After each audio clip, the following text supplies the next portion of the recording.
Our father's a 2-time stroke survivor. His first stroke hit him in 2007, right in the middle of a gig. And that was a real devastating part of our lives, was realizing that our dad, who's this superhero, this Superman, who's impenetrable, and you can't break this man. When they rushed him to the hospital at Long Beach Memorial, because that's where the Mai Tai bar was. And when we think back to that evening, and when we got there to the emergency room, he completely reverted back to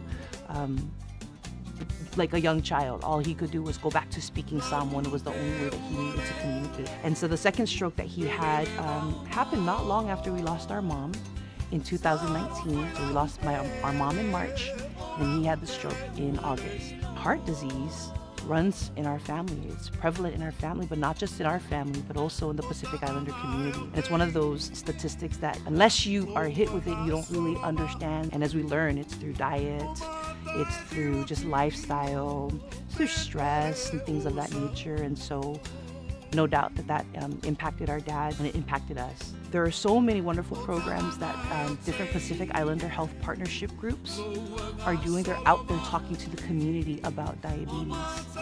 But how we are taking these programs and making a difference is through our story. And for us, it's in patient advocacy. There was a time when my mom lived with me, my parents lived with me, and I would take her to all of her doctor's appointments. And so I realized real quickly the importance of me being present in that space with her all the way to the end, so that they knew somebody was there to watch over her. And so in our community, it's the same, whether it's a language barrier, whether it's cultural, whether there are religious preferences.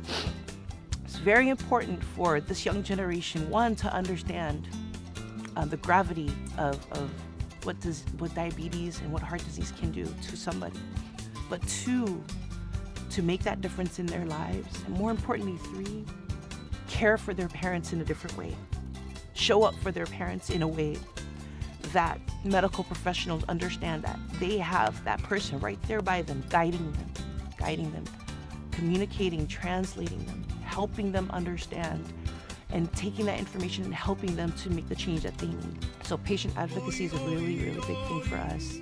Please join us at the Gala.